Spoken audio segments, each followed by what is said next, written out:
से महत्वपूर्ण खबर के साथ बांकीपुर की लड़ाई अब तेज हो गई है। पटना में एनडीए के पांचों घटक दल के नेताओं ने एक साथ मंच पर बैठकर विरोधियों को कड़ा संदेश दिया है, तो वहीं बड़ी जीत का दावा भी किया गया। बीजेपी के लिए प्रतिष्ठा की सीट बनी बांकीपुर पर उपचुनाव में रिकॉर्ड मतों से जीत का दावा एनडीए की ओर से किया जा रहा है।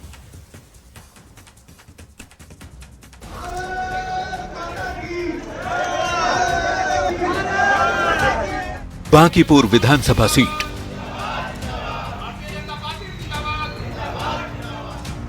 सेंट्रल पटना का वो इलाका जो है वीआईपी क्षेत्र। इस एकमात्र सीट पर हो रहे उपचुनाव को लेकर एनडीए ने पूरी ताकत झोंक दी है।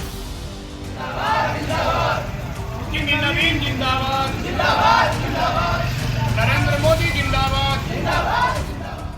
सत्ताधारी गठबंधन एनडीए के नेता इस सीट पर बड़ी जीत का दावा कर रहे हैं। शनिवार को पटना में आयोजित साहित्य सम्मेलन में जो तस्वीर सामने आई, उसने विरोधियों को यह संदेश दिया कि एनडीए पूरी तरह मजबूत है, एकजुट है और एक साथ सभी नेता मिलकर चुनाव प्रचार करते भी नजर आ रहे हैं।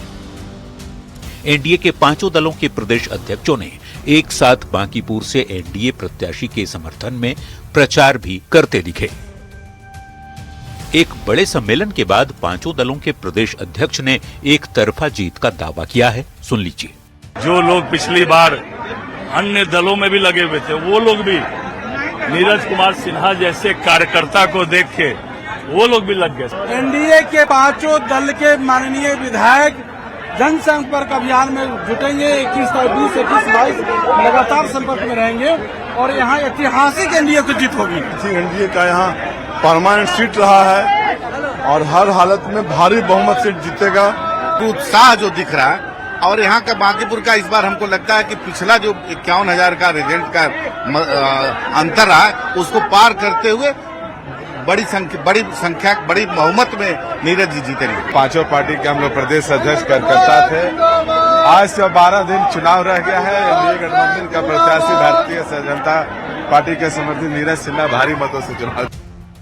एक तरफ बांकीपुर विधानसभा उपचुनाव की जोर आजमाइश तेज हो चुकी है, तो बीजेपी उम्मीदवार नीरज कुमार सिन्हा के समर्थन में पूर्व प्रत्याशी रहे अभिषेक कुमार सिन्हा उर्फ बंटी बांकीपुर इलाके में चुनाव प्रचार करते नजर आए। बता दें कि बीजेपी के राष्ट्रीय अध्यक्ष नितिन नवीन के राज्यसभा सांसद बनने के बाद से बांकीपुर सीट खाली पड़ी है। एनडीए के लिए प्रतिष्ठा की लड़ाई बनी इस सीट पर मतदाता 30 जुलाई को अपना फैसला ईवीएम में कैद करेंगे। जीत के दावों के बीच 3 अगस्त को आने वाले नतीजे तय करेंगे कि जनता का आशीर्वाद किसके साथ है। पटना से संवाददाता शैलेंद्र कुमार के साथ आनंद अमृतराज की रिपोर्ट, न्यूज 18। तो उपचुनाव से पहले पीके को झटके पर झटके क्यों लग रहे हैं? बांकीपुर उपचुनाव से ठीक पहले जनस्वराज पार्टी को झटके पर झटके लग रहे हैं। 2 दिन पहले केसी सिन्हा समेत कई नेता और कार्यकर्ताओं ने पीके का साथ छोड़ा, तो आज भी जनस्वराज के कई नेताओं ने बीजेपी का दामन थाम लिया। सवाल वही कि प्रशांत किशोर के लोग आखिर टूट क्यों रहे हैं?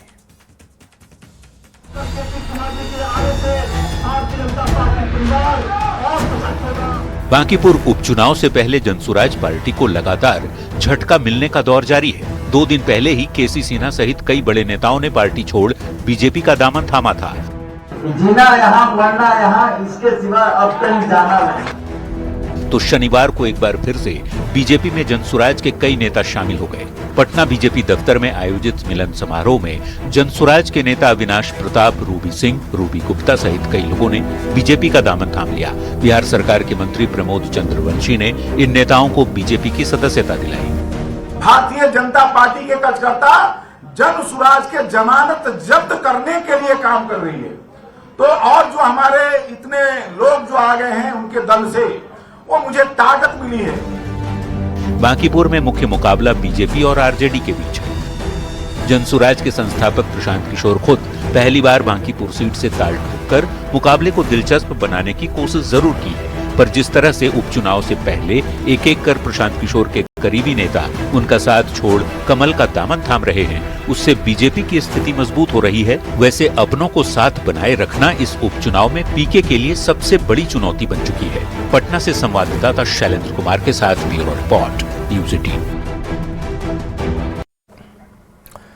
अब बात तेजस्वी यादव की करेंगे और विदेश में तेजस्वी, देश में सियासत तेज। नेता प्रतिपक्ष तेजस्वी यादव की विदेश यात्रा पर सत्ता पक्ष लगातार सवाल उठा रहा है। एक बार फिर 20 जुलाई से शुरू हो रहे मानसून सत्र में तेजस्वी यादव के शामिल होने पर संशय है।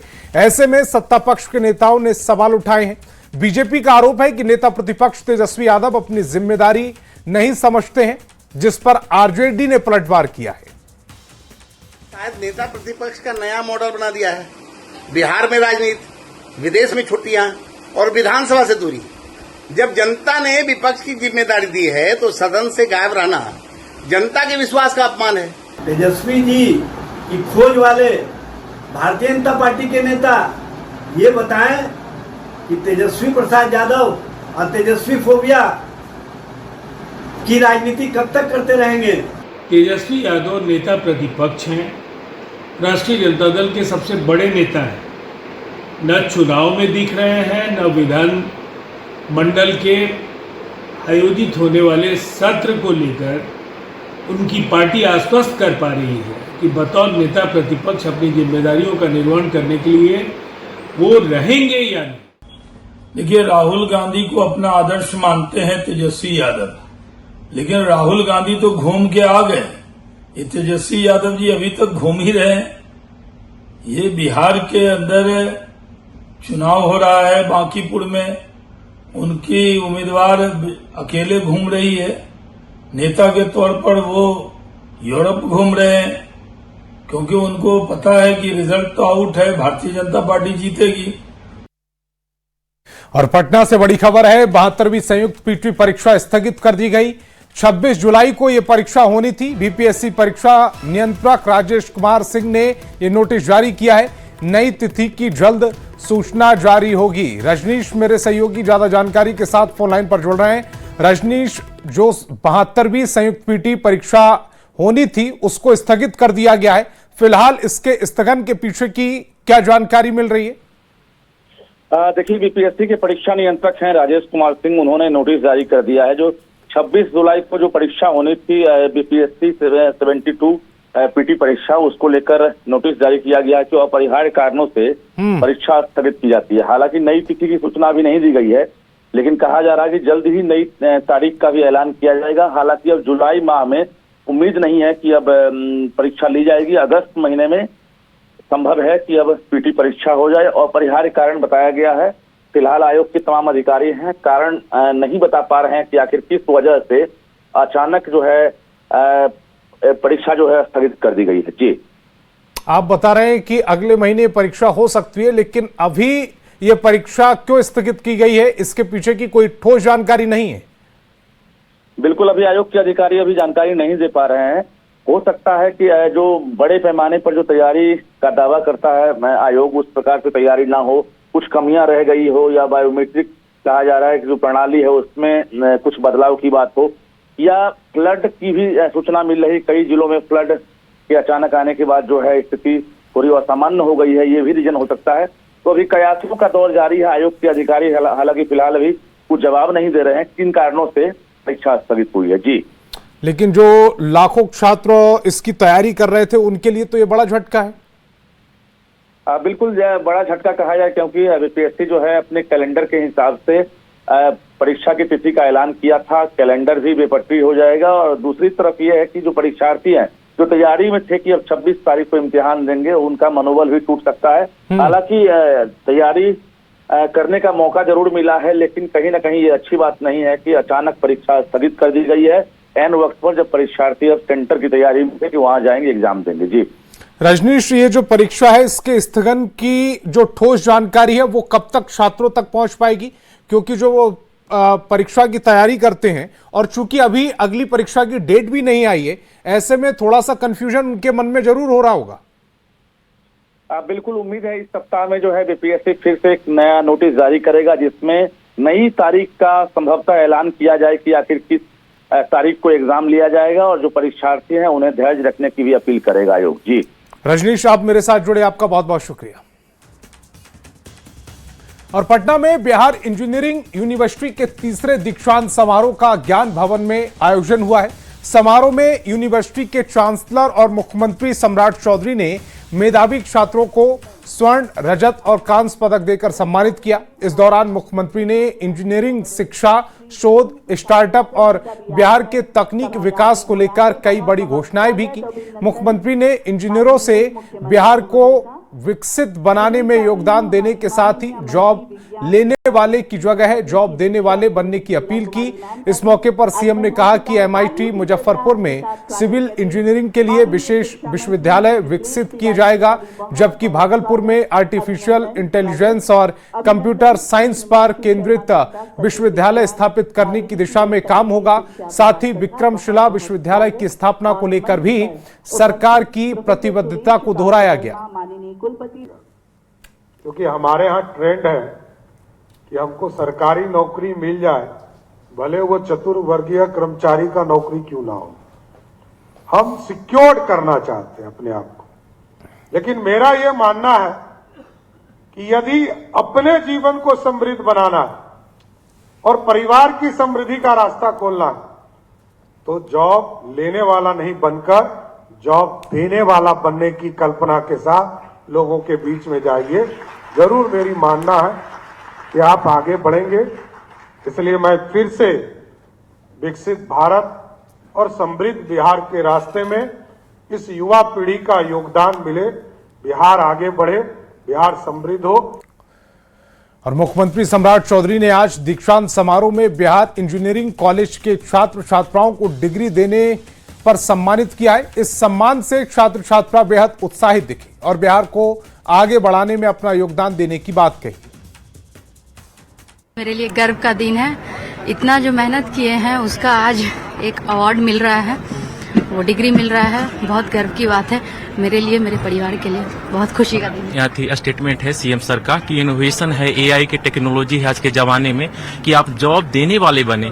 हमारे जो बिहार की बात है, आर्यभट्ट हैं, विश्वरैया हैं, इतने बड़े लोग हैं यहाँ से बिहार से हैं। लेकिन ये बहुत अच्छा मूवमेंट है कि हम लोग इनोवेशन की ओर बढ़े। AI टेक्नोलॉजी बहुत सारा ऐसा गवर्नमेंट के थ्रू जो एमटेक हम लोग ने एमटेक पास आउट है, तो इसके थ्रू मतलब बिहार सरकार ने मिनिमम फी में हम लोग को प्रोवाइड करवाया है डिग्री। ऑलमोस्ट हमें लगता है कि 25,000 एमटेक के लिए मुझे पे करना होगा। बिहार गवर्नमेंट के थ्रू हमें स्कॉलरशिप भी मिलती है और PhD के लिए भी, PhD में तो बहुत अच्छा स्कॉलरशिप मिलता है। अच्छा लगा, अच्छा फीलिंग हुआ। लेकिन वही है कि हम लोग को मतलब कि ज्यादा ये चाहिए कि कॉलेज में मतलब प्रैक्टिकल नॉलेज ज्यादा हो। थ्योरी के मतलब थ्योरी देते हैं सर लोग बहुत अच्छे, लेकिन प्रैक्टिकल, क्योंकि आजकल हम लोग आगे बढ़ने जितना प्रैक्टिकल हम लोग को मेमोराइज रहता है, थ्योरेटिकल उतना नहीं होता। क्योंकि जैसे हम लोग कुछ देखते हैं सीरीज मतलब मूवी देखते हैं तो वो लोग हम स्टोरी अच्छे से बता सकते हैं, लेकिन यह है कि थ्योरेटिकल पढ़ के हम लोग कुछ एक्सप्लेन नहीं कर सकते। हाँ, तो इसीलिए हम लोग चाहते हैं कि प्रैक्टिकल पे ज्यादा ये हो जाए। मेरे पीछे आपको बिहार के तमाम पर्यटक स्थल दिख रहे होंगे और ऊपर हेलीकॉप्टर उड़ता हुआ दिख रहा होगा। नीचे लिखा है पर्यटन की नई उड़ान। इसी से जुड़ी हुई ये अगली खबर। बिहार में पर्यटन सेवा ने एक नई उड़ान भरी है। अब आप हेलीकॉप्टर पर बैठकर बिहार भ्रमण कर सकेंगे, ठीक ऐसे ही व्यूज देख पाएंगे। बिहार सरकार ने पटना से प्रमुख पर्यटन स्थलों तक हवाई सेवा शुरू कर दी है, जिसका लाभ हर कोई उठा सकता है। रिपोर्ट देखिए।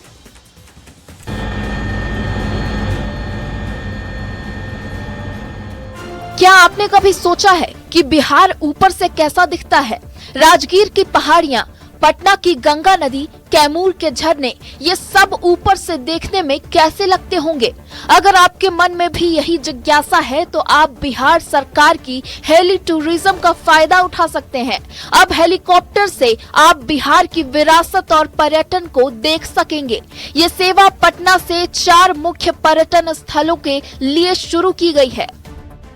Patna Joy ride, Patna Rajgir, Patna Valmiki Nagar, Patna Kaimur. हर यात्री की दूरी और समय के हिसाब से हेलीकॉप्टर का किराया तय किया गया है। पटना से प्रमुख पर्यटन स्थलों तक हवाई सेवा। पटना जॉय राइड के लिए 2,100 रुपए शुल्क, पटना राजगीर के लिए 4,000 का शुल्क, पटना वाल्मीकि नगर के लिए 5,000 रुपए, पटना कैमूर सेवा 6,000 रुपए में मिलेगी।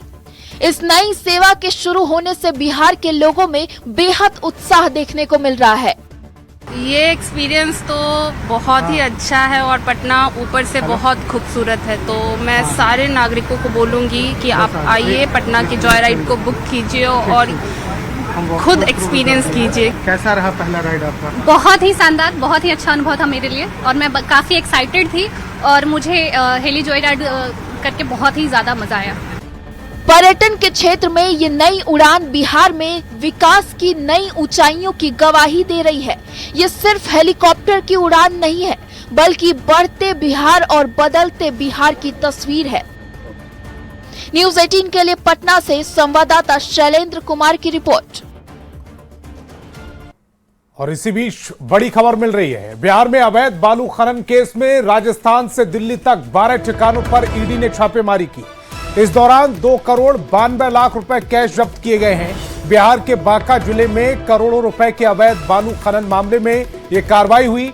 ईडी राजस्थान, दिल्ली, गुरुग्राम, पटना और बांका समेत देश भर में 12 ठिकानों पर एक साथ छापेमारी कर रही है। यह कार्रवाई महादेव एनक्लेव प्राइवेट लिमिटेड के खिलाफ की गई, जिस पर बिहार के बांका जिले में बड़े पैमाने पर अवैध बालू खनन करने का आरोप है। जांच एजेंसी के मुताबिक कंपनी का नियंत्रण राजस्थान के श्री गंगानगर के चंदक परिवार के पास है। ईडी के मुताबिक तलाशी के दौरान 2 करोड़ 92 लाख रुपए नगद बरामद हुए हैं। इसके अलावा जमीनों की खरीद बिक्री से जुड़े दस्तावेज, बैंक खातों की जानकारी, चेक, लोन एग्रीमेंट, निवेश से जुड़े रिकॉर्ड और कई डिजिटल सबूत भी जब्त किए गए। मामले की जांच की शुरुआत बांका में दर्ज एफआईआर के आधार पर हुई थी।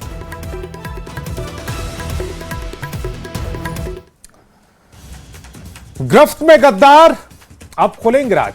पाकिस्तान की साजिश, सीमांचल में जाल और एनआईए के शिकंजे में एक संदिग्ध। देश की संप्रभुता और सुरक्षा को चुनौती देने वाले गद्दारों के खिलाफ देश की सर्वोच्च जांच एजेंसी एनआईए और बिहार पुलिस ने एक बड़े और खौफनाक नेटवर्क का पर्दाफाश किया।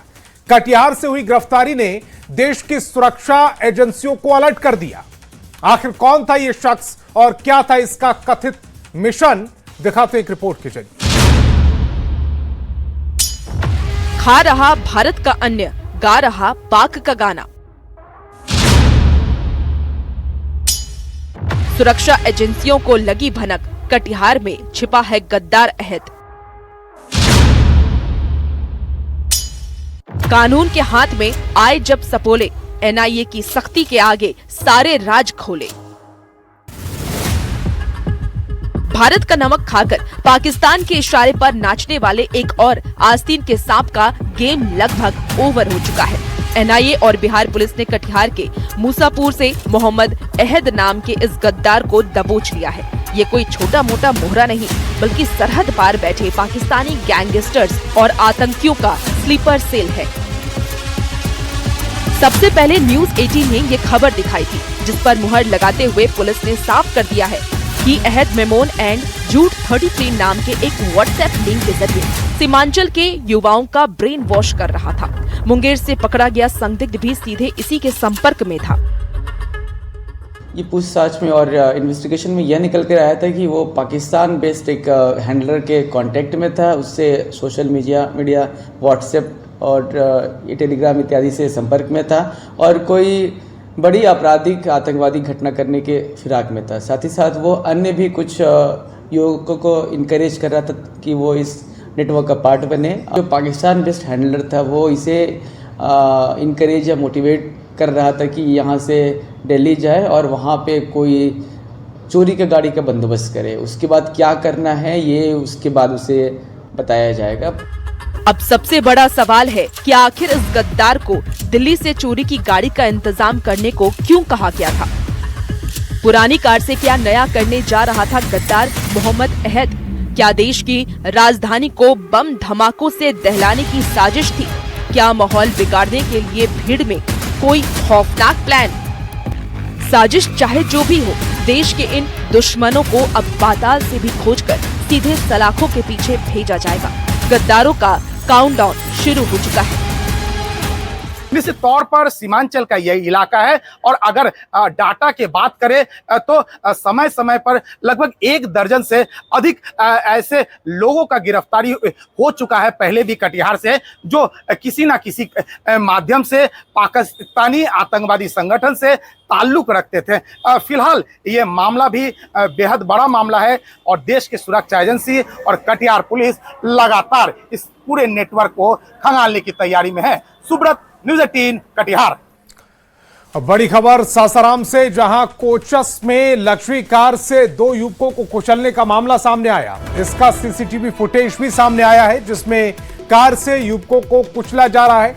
बताया जा रहा है कि कोचस में कार चालक ने रितेश सिंह और चंदन कुमार को टक्कर मार दी थी, जिसमें रितेश को अधिक चोट लगी और चंदन को मामूली चोटें आई हैं। टक्कर के बाद लोगों के साथ पुलिस ने कार को घेरते हुए जब्त कर लिया और आरोपी अंकुर कुमार को गिरफ्तार कर लिया। बताया जाता है कि पैसे के लेन देन के बकाये के विवाद को लेकर बात बढ़ी और इसी विवाद में कार से आरोपी ने दोनों युवकों को कुचलने की कोशिश की। 2 तस्वीरें आपकी टेलीविजन स्क्रीन पर। पहली तस्वीर में सब कुछ ये जो शख्स नजर आ रहा है, कार में जो कार में बैठा हुआ शख्स नजर आ रहा है जिसके पैर में चोट है, इसको कुचलने की कोशिश की गई है। और दूसरा वो सीसीटीवी फुटेज जिसमें इस पूरी खौफनाक वारदात को कैद किया गया है।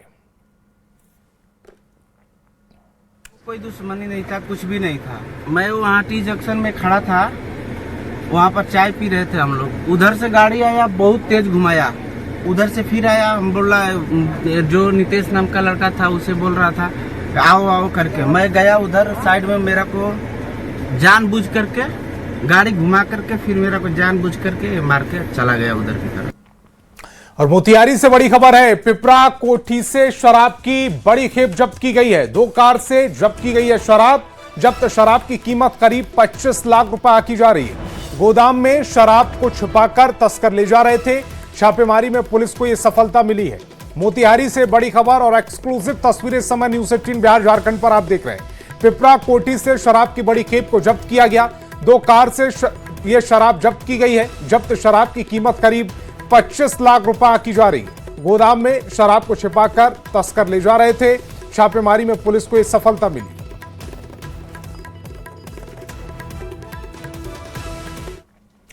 खबर अररिया से, जहां रानीगंज प्रखंड के मध्य विद्यालय शिवनगर डहरिया के प्रधानाध्यापक संजय कुमार की टेबल पर शराब की बोतल मिलने का वीडियो सोशल मीडिया पर तेजी से वायरल हो रहा है। वायरल वीडियो में साफ देखा जा सकता है कि ग्रामीणों की भारी भीड़ ने शिक्षक को घेर रखा है और उनकी टेबल पर शराब की बोतल रखी है। ग्रामीणों का आरोप है कि हेडमास्टर संजय कुमार स्कूल के समय में भी शराब पीते थे। हंगामे के बाद पुलिस तुरंत मौके पर पहुंची और आरोपी हेडमास्टर को हिरासत में लिया। हालांकि आरोपी शिक्षक खुद को बेकसूर बता रहा है और कह रहा है कि उन्हें जानबूझकर फंसाया जा रहा है। हमको फंसाया जा रहा है, ऐसा लग रहा है। क्या आप कभी ड्रिंक लेते हैं कभी? नहीं क्या हम तो बोले ना, हम थम्स अप नहीं लेते हैं, हमको डॉक्टर मना है। धूम्रपान में क्या सब करते हैं आप? कुछ सिर्फ पान खाते हैं। पुड़िया भी खाते हैं? हाँ, कभी कभी पुड़िया खा लेते हैं। अच्छा, पान लेकिन कभी खाते हैं। सिगरेट। खबर औरंगाबाद से, जहां सलैया थाना पुलिस ने शराब के खिलाफ कार्रवाई करते हुए शराब की 3 भट्टियों को ध्वस्त कर दिया। वहीं मौके पर 5000 लीटर जावा महुआ को नष्ट किया गया है। साथ ही सद्दो सराय पहाड़ी पर छापेमारी कर 80 लीटर शराब बरामद की है। हालांकि शराब तस्कर मौके से फरार हो गए। पुलिस मामले की कार्रवाई कर रही है। और समस्तीपुर से बड़ी खबर है, डायल 112 में तैनात एएसआई ने फांसी लगाकर आत्महत्या कर ली। मृतक की पहचान एएसआई बबलू कुमार प्रसाद के रूप में की गई। घटना मोहिउद्दीन नगर थाना क्षेत्र की है। मृतक का शव थाने में रस्सी के सहारे फंदे से लटका मिला। घटना की जानकारी मिलते ही पुलिस महकमे में हड़कंप मच गया। मृतक बगहा के रहने वाले बताए जा रहे हैं। पुलिस ने शव को अपने कब्जे में लेकर आगे की कानूनी प्रक्रिया शुरू कर दी है। घटना के कारणों का अभी तक आधिकारिक खुलासा नहीं हो सका। पुलिस आत्महत्या समेत सभी संभावित पहलुओं को ध्यान में रखते हुए मामले की जांच कर रही है। यहाँ पर एक पदाधिकारी थे, लगभग पिछले 2.5 वर्षों से यहाँ पर तैनात थे, एएसआई बबलू प्रसाद जी। तो उनका देहांत हुआ है। उसके क्या कारण हो सकते हैं, क्या संभावित चीज़ें हो सकती हैं, और उन सभी बिंदुओं पर हम लोग जांच कर रहे हैं। एफएसएल की टीम भी यहाँ पर आ गई है और मैं स्वयं भी यहाँ पर आया हुआ हूँ। अभी उनके परिवार जो बगहा का रहने वाला है उनके साथ भी संपर्क किया गया है, उनके परिवार के सदस्य भी आ रहे हैं। खबर गयाजी से, जहां शादी के नाम पर ठगी का एक सनसनीखेज मामला सामने आया। जहां गाजियाबाद से बारात लेकर आया दूल्हा शादी के कुछ ही घंटों बाद कंगाल हो गया। मामला मुफस्सिल थाना क्षेत्र के गांधी मोहल्ले का है, जहां उत्तर प्रदेश के गाजियाबाद निवासी रविंद्र कुमार की शादी हिंदू रीति रिवाज से एक मंदिर में कराई गई। शादी के दौरान दूल्हे ने दुल्हन को सोने चांदी की कीमती गहने पहनाए और 7 फेरे लेकर कस्में भी खाईं, लेकिन शादी संपन्न होते ही विदाई से ठीक पहले कथित एजेंट शकील के साथ फरार हो गई। फिलहाल पुलिस ने इस मामले में दुल्हन की कथित बड़ी बहन और एक बिचौलियों को हिरासत में लिया है और मुख्य आरोपी दुल्हन और एजेंट की गिरफ्तारी के लिए इस शादी ठगी गिरोह के पूरे नेटवर्क को खंगाल रही है। हम गया आए थे, एक मुल्ला जी हैं शकील, उनके थ्रू शादी के लिए उन्होंने हमारे साथ फ्रॉड करा। 1 लाख रुपए कैश, कान के कुंडल, झुमकी, 10,000 रुपये की शॉपिंग। कल रात से हम थाने पे हैं, कोई कार्रवाई नहीं हुई। उसके लिए कौन से थाने पर है? मुफस्सिल गया थाना उस पे है और मुफस्सिल थाना है, मुफस्सिल थाना है। और हम चाहते हैं, हम 2 दिन से यहाँ भूखे प्यासे पड़े हैं, उचित से उचित कार्रवाई होए। वो जो लड़की थी उसे हमने पकड़वाया है, उस लड़की को पकड़वा के यहाँ दे दिया है और जो दूसरा शकील है उसको भी हमने पकड़वाया। नवादा से बड़ी खबर है, शख्स का शव खेत से बरामद किया गया है। पत्नी से मिली जानकारी के आधार पर पुलिस ने शव को बरामद किया। पत्नी द्वारा पति की हत्या की जाने की आशंका है। अवैध संबंध में हत्या की जाने की यह आशंका जाहिर की जा रही है। कौआ कोल थाना क्षेत्र के दरावा गांव की घटना है। पुलिस की गिरफ्त में आरोपी पत्नी। नवादा से बड़ी खबर, शख्स का खेत में शव मिला है। पत्नी से जानकारी मिलने के बाद पुलिस ने शव को बरामद किया। पत्नी द्वारा पति की हत्या की आशंका जाहिर की जा रही है। अवैध संबंधों में हत्या हो सकती है। कौआ कोल थाना क्षेत्र के दरावा गांव की घटना, पुलिस की गिरफ्त में आरोपी पति। और भागलपुर में यूनियन बैंक के ब्रांच में एक उपभोक्ता की ओर से 3 घंटे तक हंगामा किया गया। मुजाहिद्दीनपुर थाना क्षेत्र के मिर्जान हाट यूनियन बैंक ब्रांच की यह घटना है। दरअसल दिल्ली यूनिवर्सिटी में पढ़ने वाली छात्रा कामली का अकाउंट यूनियन बैंक में है, जिसे लंबे समय से फ्रीज कर दिया गया। खाता चालू करने के लिए कामली 3 जुलाई से बैंक के चक्कर काट रही थी, लेकिन बैंक की ओर से टालमटोल की जा रही थी। इससे नाराज होकर कामली ने जमकर हंगामा किया। बैंक के असिस्टेंट मैनेजर ने बैंक मैनेजर के छुट्टी पर जाने और आगे की कार्रवाई की बात कही। बाद में समझाने के बाद लड़की आवेदन देने को तैयार हुई। सवाल उठ रहे हैं कि समझाने की कोशिश पहले क्यों नहीं की गई और बैंक में हंगामे की नौबत क्यों आई। बताइए, आज के जमाने में बैंक अकाउंट का काम होता है कि नहीं? इतना सारा ट्रांजैक्शंस करना पड़ता है, फीस पे करना होता है, ट्रांसपोर्ट कॉस्ट पे करना होता है। तो ये पुलिस होके ऐसे कर रहे हैं। धर्मेंद्र कुमार मंडल जी नाम है उनका, एजुकेटेड है कि नहीं पता नहीं, उनको राइट्स भी पता है कि नहीं पता है, और मेरे को बोलते हैं कि ये लड़की है अभी अंदर चले जाएगी। लेकिन इसकी बड़ी बहन आके फर्जी साइन करके केवाईसी फॉर्म हम लोग को जमा कर रही थी। तो हम लोग जब बायोमेट्रिक ले आए, उससे पूछे कि बायोमेट्रिक, तो कोई बोले कि नहीं ये तो हम ही मैंने कि तब पता चला कि भैया उसने फर्जी साइन कर दिया अपने सिस्टर का। ठीक है, तो फिर हम लोग मना कि भैया ये तो भैया 420 का केस हो जाएगा, फिर अच्छे घर के हैं आप लोग। हम लोग कुछ नहीं किए, हम लोग कोई लीगल एक्शन उसके खिलाफ नहीं लिए।